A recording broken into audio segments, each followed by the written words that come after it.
नमस्कार, मैं कनिष्का और आप देख रहे हैं विजडम न्यूज। हमारे न्यूज चैनल की टैगलाइन है ना इधर ना उधर, सच की रगड़। हम अपनी टैगलाइन के आधार पर खबरों का विश्लेषण करते हैं और आप तक सटीक जानकारी पहुंचाने का पूरा प्रयास करते हैं। 2024 लोकसभा चुनाव और 10 दिन बाद होने वाले नगर निगम चुनाव को लेके बड़ी खबरें सामने आ रही हैं। कर्नाटका में बदलते हुए सर्वे को देखते हुए बीजेपी के राजनीतिक फैसलों में भी कई परिवर्तन देखने को मिल रहे हैं। न केवल रोड शोज पर बीजेपी जल्द ही सीएम शिंदे को हटाने वाली है, ऐसा कहा है संजय राउत ने। शिवसेना जहां अगले कुछ दिनों में ही राज्य सरकार के गिरने का दावा कर रही है, वहीं दूसरी तरफ शरद पवार के बयानों को लेकर राजनीतिक गलियारों में कई तरह की चर्चाएं हो रही हैं। महाराष्ट्र में चल रही राजनीतिक गर्मागर्मी के बीच शिवसेना के राज्यसभा सांसद संजय राउत से खास बात कही। उन्होंने वीर सावरकर को लेकर कांग्रेस के बयान से लेकर महाअघाड़ी गठबंधन के भविष्य तक पर बात की। चलिए आपको बताते हैं राउत की कही गई कुछ बातें। उन्होंने कहा है कि आने वाले चुनाव में जनता शिंदे को नहीं बीजेपी को सबक सिखाएगी। जो 40 एमएलए उनके साथ गए हैं, उनमें से 16 पर जब निर्णय सुप्रीम कोर्ट से आएगा तो मैं ये दावे के साथ कह रहा हूं कि ये अयोग्य साबित होंगे।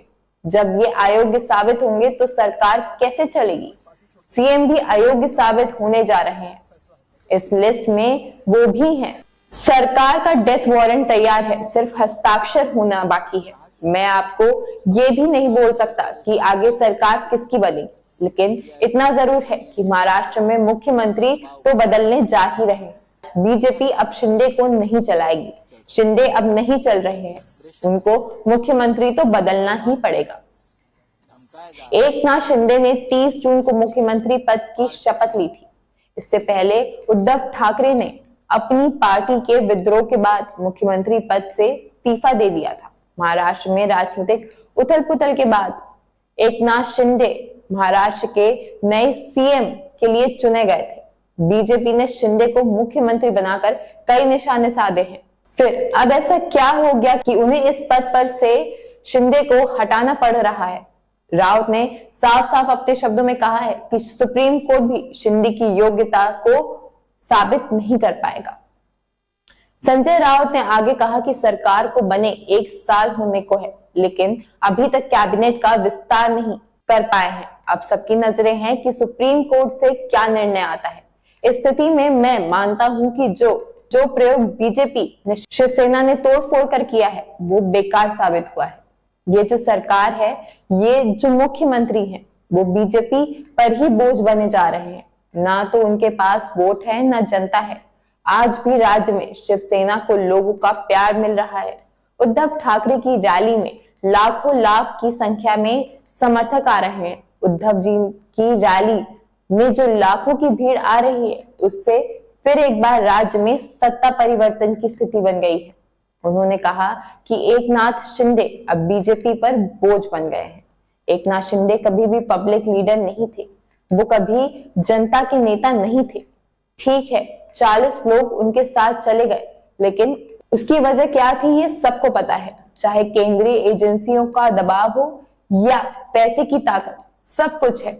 एमएलए चले गए, एमपी चले गए, लेकिन जनता नहीं गई। जनता आज भी हमारे साथ है। साथ ही आने वाले चुनाव को लेकर संजय राउत का अनुमान है कि 5 दिन में महाराष्ट्र की सरकार गिर जाएगी।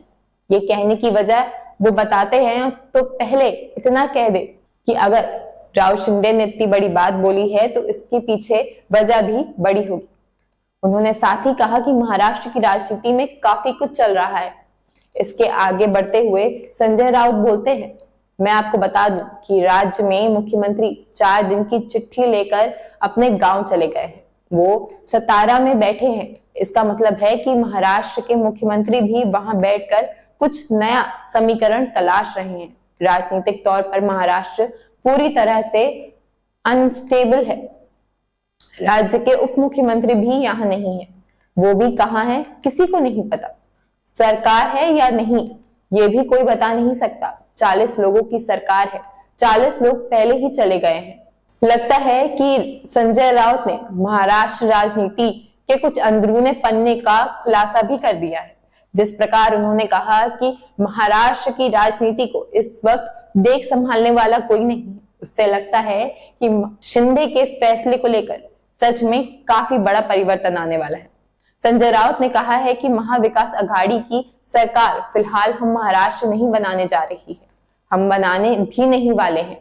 महाविकास अघाड़ी में अब कोई फूट नहीं होने वाली है। जिनको जाना था वो पहले ही चले गए। बीजेपी के पास अब क्या बचा है?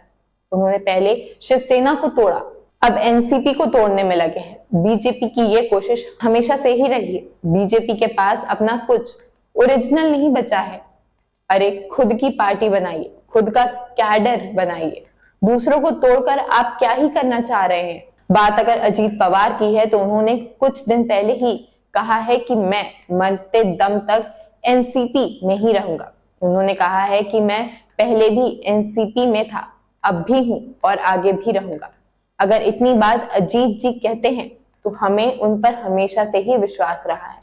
हम उन पर विश्वास करते हैं। अघाड़ी है और आगे भी रहेगा। अघाड़ी में कोई बिगाड़ी नहीं होगा। उन्होंने कहा है कि सीएम शिंदे के मन में हमारी बातों का डर है, हमारे संगठन का डर है। वो इस डर के कारण ही ऐसे बयान देते हैं। ये सरकार भी पीएम मोदी के हिसाब से चलती है। वो विपक्ष को डरा कर रखना चाहते हैं। सावरकर को लेकर दिए गए बयान पर कांग्रेस से बात हुई है। बातचीत के दौरान हर स्तर पर चर्चा हुई है। कांग्रेस के नेताओं ने हमेशा उद्धव जी का समर्थन देने की बात कही है। आने वाले दिनों में इस मुद्दे पर बातचीत जारी रहेगी। हो सकता है कि आने वाले दिनों में राहुल गांधी उद्धव ठाकरे से मिल सकते हैं। वीर सावरकर हमारे लिए आदर्श रहे। हमने कभी उन्हें लेकर समझौता नहीं किया है। हमने तो बीजेपी से मांग की है कि वो सावरकर को भारत रत्न दे। तो ये थे संजय राउत के शब्द। अब अंत में कहे गए शब्दों को आप क्या कहेंगे? आपको लगता है कि संजय राउत के कहे गए बयान शिंदे के बारे में सच है? क्या आपको लगता है कि सच में शिंदे सुप्रीम कोर्ट से अयोग्यता प्राप्त करेंगे या फिर वो अपनी योग्यता बना लेंगे? जिस प्रकार से संजय राउत ने कहा कि उनके साथ 40 लोग और पैसे की पावर है, उसी प्रकार से क्या सच में लोगों का मत ये कहता है कि शिंदे इस लायक नहीं है? आप अपना मत हमें कमेंट बॉक्स में लिख के जरूर बताएं और हमारे चैनल को लाइक, सब्सक्राइब, शेयर करना ना भूलें।